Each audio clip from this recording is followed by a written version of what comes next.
হে guys, আমি Sampriya. Welcome to my channel food twitter. আজকের recipe যদি আপনাদের ভালো লাগে তাহলে লাইক, শেয়ার, কমেন্ট করতে একদমই ভুলবেন না। আর নতুন নতুন মজাদার রেসিপি পেতে অবশ্যই আমার চ্যানেল ফুড টুইটারকে সাবস্ক্রাইব করে নিন।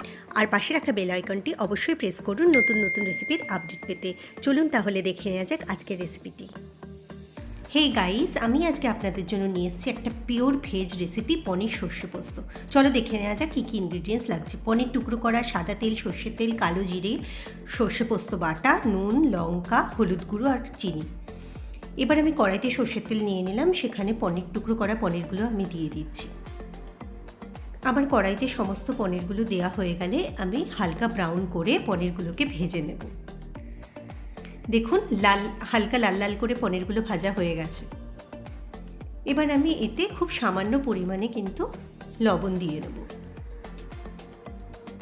এবার আমি পনিরগুলো আরেকবার উল্টে পাল্টে ভেজে নিলাম। পনির ভাজা হয়ে গেছে। এবার একটা ট্রিক্স আমি এখানে বলবো। একটা পাত্রে আমি হালকা ঈষদুষ্ণ গরম জল নিয়েছি, তাতে নুন দিয়ে রেখেছিলাম। এবার পনিরের টুকরোগুলো আমি সেখানে তুলে রাখছি। এই প্রসেসটা করলে পনিরগুলো কিন্তু প্রচণ্ড নরম হয়। আমি আলাদা করে এটা করে রেখেছি। এবার কড়াইতে আলাদা করে তেল দিলাম আর তাতে কালো জিরে দিয়ে,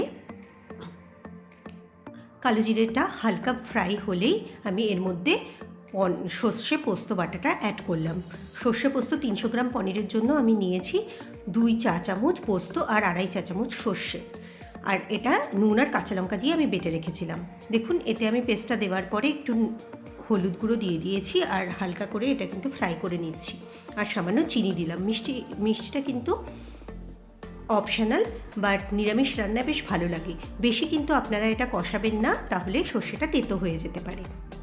আর এবার জল আমি অ্যাড করে দিলাম আর একটা কাঁচা লঙ্কা, আমি চেরা কাঁচা লঙ্কা অ্যাড করলাম। যেরকম ঝাল খাবেন সেইভাবে আপনারা কিন্তু লঙ্কাটা দেবেন। এবার মিশ্রণটা ফুটে উঠলেই আমি তাতে ভেজে রাখা পনিরের টুকরোগুলো জল থেকে যেটা ছেঁকে রেখেছিলাম সেগুলো আমি দিয়ে দিলাম।